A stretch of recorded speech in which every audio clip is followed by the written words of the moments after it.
No matter how difficult the setback is, even if you're a shift worker, you're a nurse, you're a parent, whatever your challenge is, just make the promise to yourself sufficiently small that even with that challenge in front of you, you can make it work.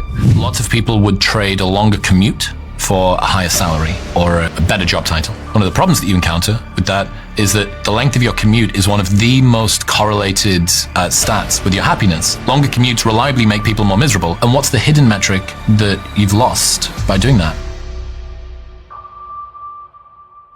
The goal isn't to have the perfect daily routine tomorrow. The goal is to still be winning your daily routine in 50 years' time.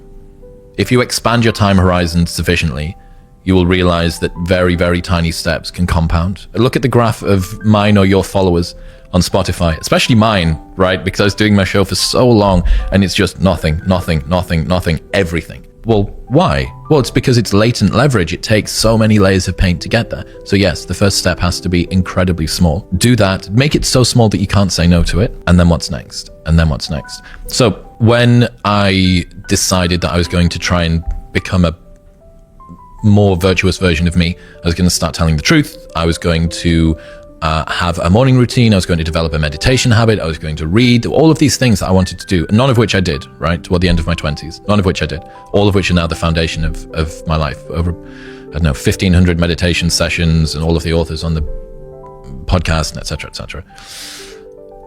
I had to do that one step at a time. I didn't have a stable sleep and wake pattern until COVID, ever in my adult life. I'd never gone to bed and woken up at the same time for 7 days in a row until COVID, because I was running nightlife events, right? So if no matter how difficult the setback is, even if you're a shift worker, you're a nurse, you're a parent, whatever your challenge is, just make the promise to yourself sufficiently small that even with that challenge in front of you, you can make it work. You don't need motivation. It's great if it arrives. It's some extra fuel on the fire, but discipline is the thing that you need. What would you tomorrow want you today to do?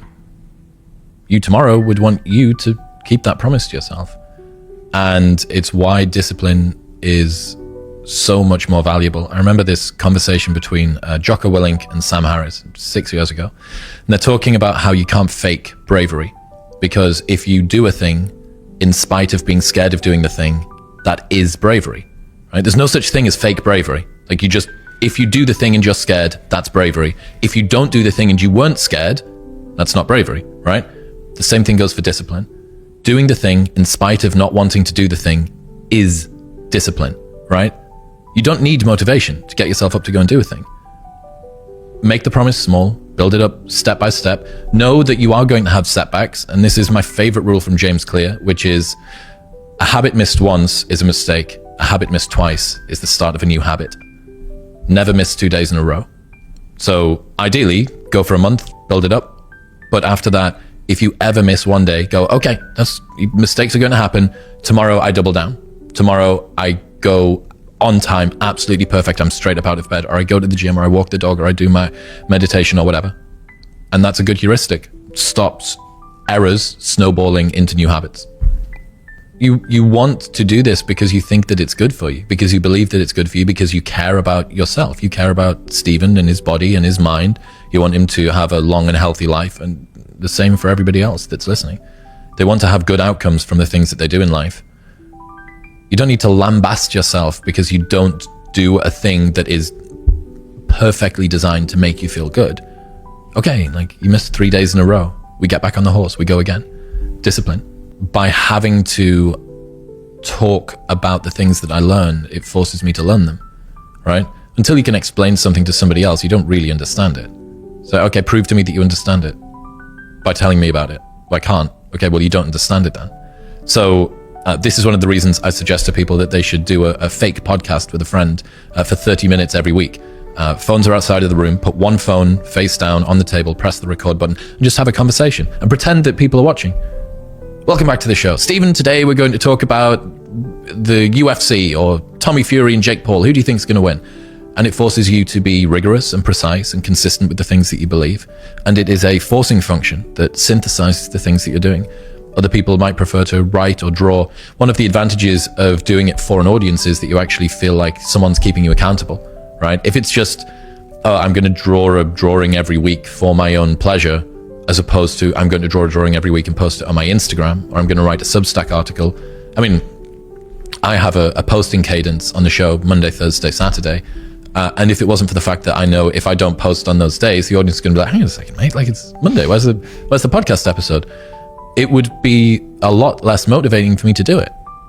I'm driven by that. So I think that absolutely creating some kind of content, whether it be just for you or whether it be to put out into the world and to build a platform with, is a good start. There's a interesting quote from Ludwig Wittgenstein, and he says, "The limits of my language mean the limits of my world." So you could see a richer vocabulary means a richer life. If you take the fact that you have ideas in your head, they're these sort of wishy-washy, ephemeral notion. It's like a smell, right? An idea is kind of like a smell. It's just an amorphous blob of a thing. And you go, oh, yeah, I feel like this. I feel like this is an idea.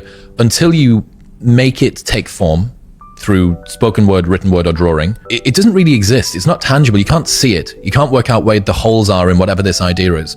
So what that means is that, first off, the more words that you have in your arsenal, the more precisely you can describe the thing which is in your head. The more frictionlessly you can take ideas from your brain to your mouth, your fingertips, or the end of a pencil, the more accurately you're going to be able to put that out into the world, which means that when you need to turn it over and assess it and look at it, you go, oh my God, I thought that I knew this inside out, and there's this big gaping hole here. I need to work out what's going on, which is why a loneliness epidemic, the massive falling rates of friendlessness in the world aren't particularly good, because not only is it bad for the community and for social cohesion, but it's bad for the individual's personal growth as well. If you want to fully learn something, you want to spend time synthesizing your ideas. And you can really only ever do that for somebody else. Again, you can write the journal to you, for you, but it's never going to be as disciplined or as consistent as if you're writing it for an audience, even if the audience is only 5 people or only your friends. I used to write, I've got in a journal that I used to keep in my phone, a couple of different entries from my mid-20s, and it just put, I think I'm lonely. Yeah, because I couldn't work out what was going on. I had a sense that there was maybe something that was a little bit wrong. I think I'm lonely. When it comes to the loneliness epidemic, in 1990, the number of men who said that they had 6 or more close friends was around about 55%. In 2020, that dropped to 21%. It's less than halved, right? 21% of men say that they have less than 6 close friends. The number of men who say that they have 0 close friends has increased by 5-fold from 1990, and it's now at 15%. 15% of men say that they have 0 close friends. I don't know the stats for women. It seems like women are able to hold on to social groups a little bit more effectively than men are. The loneliness epidemic does seem to be hitting men a little bit more hard.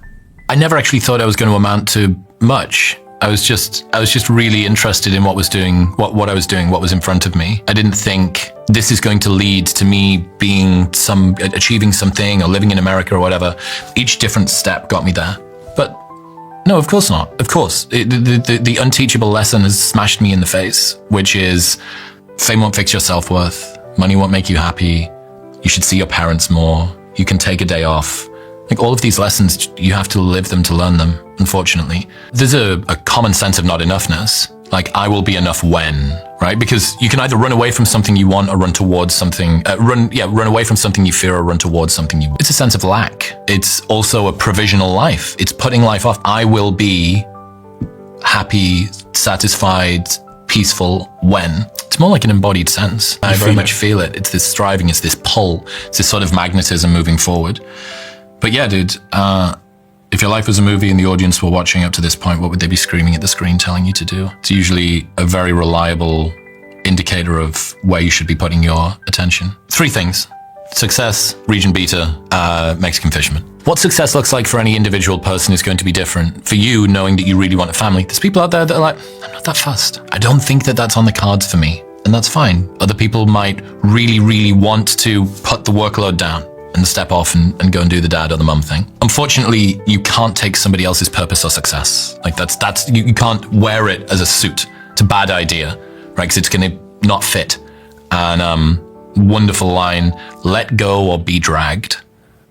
If something doesn't fit, eventually it's going to hurt wearing it. And that means if you're not careful with how you design what it is that you chase after, you can spend your entire life realizing that you climbed a huge fucking ladder, a very, very long ladder that was leaning up against the wrong wall. And you need to ensure that you don't do that. And this is why we need to just sit with ourselves, sit with a little bit of reflection. And that's why this time in between Christmas and New Year, I think, is a really wonderful time to do this. So how do you work out what it is that you want to do? The big picture goals are going to be hard for you to get to. But if you just think 1 year ahead, what do I want over the next 12 months? I think that usually helps you. And maybe you want to be in a relationship. I want to be in a committed relationship with someone who really loves me. Okay. Now we can start to talk about a plan to do that. But you need to have a little bit of silence. It's like a problem with permanently being busy stops you from being able to listen to fleeting thoughts that are in the back of your mind. Mm-hmm. And that quiet voice is usually the really powerful one. But there's a wonderful line. The answers you seek are in the silence you're avoiding. The answers that you seek are in the silence you're avoiding.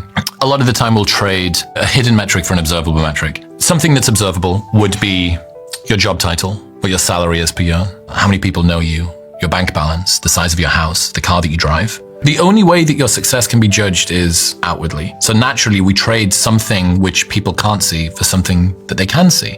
For instance, lots of people would trade a longer commute for a higher salary or a better job title. One of the problems that you encounter with that is that the length of your commute is one of the most correlated stats with your happiness. Longer commutes reliably make people more miserable. And what's the hidden metric that you've lost by doing that? Well, that's less time with your family, with maybe your kids that are growing up, with your wife to connect. That's less time to pursue your own passions, even if your job is your passion.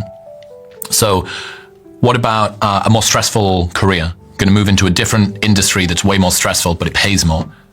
Observable metric. What's the hidden metric? What about the peace of mind that you have as you go to sleep at night? What about what that does to your health and the quality of your relationships and your ability to be present on a weekend? Because you're not able to turn your phone off because your last job was 9 to 5, but this one is 24/7. It's difficult to say because you're like, people want and need real resources. I want to improve the quality of my family. That's a noble thing to do.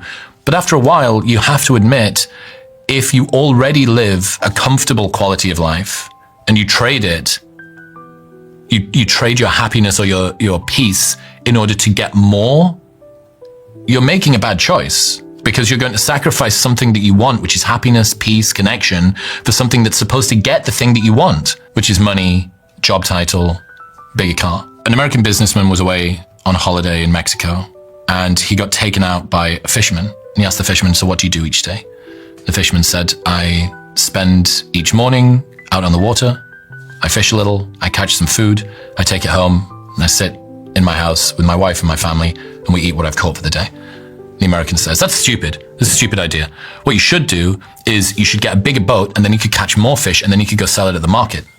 The fisherman said, why would I do that? So, well, once you've sold it at the market, you could buy some more boats, and you could get your friends to come and work for you, and then they could catch more fish, and you could start to sell it wholesale. The fisherman said, why would I do that? So, well, then you could create a canning factory and you could export it back to the UK and you could have a huge business. The fisherman said, why would I do that? So, well, then you would be able to retire and fish a little on a morning, catch some fish, and then spend the afternoon with your family. And it's the same lesson as Paulo Coelho's The Alchemist, which is this young boy goes on a huge, big journey and he finds out the thing that he was looking for was in the back garden all along. But that's an unteachable lesson. And the big lesson behind The Alchemist is going on a massive journey to end up back where you started is not the same as having never left. And this is what an unteachable lesson is. You have to go to the top of the mountain to get up there and go, oh, damn it. Like I thought that was going to be the answer. But now that it's not, I can rid myself of that. I've crossed it off. And it's so unpopular. It's so unpopular to talk about this online because everybody that doesn't have a thing assumes that the thing will fix their problems and that the people who have got there, achieved it, and say that it didn't are ungrateful. Like, oh my God, the thing that I want, and they're just casting it away. Like, how dare you? How dare you say that the thing that I know I want isn't the answer to my problems? And yet, reliably, everybody that gets there says it's not the answer. Knowing what I know now, what advice would I give myself 12 months ago? The big problems are the big problems. In the same way that you've got the feet that you had a decade ago, The big drivers psychologically for you tend to be the same throughout your life. I put other people's happiness ahead of mine. Maybe that showed up when I was a child and I didn't speak up to mum when I felt upset because I was worried that it would upset her. Maybe that happened when I got into my first job and I didn't advocate for myself when my boss was treating me poorly. Maybe that happens when I get into a relationship and I'm scared of making my needs known to my partner because I'm worried that they're going to reject me or think lesser of me. When it comes to my child, I'm terrified to discipline them because I need their love and I don't want them to make them upset. This is a single trend that's occurring throughout your life. And all of the time, one of the most common questions that people ask is, what would you tell yourself 10 years ago? Great question to ask, not because it's trite, but because it is almost always the very same thing that you need to hear right now.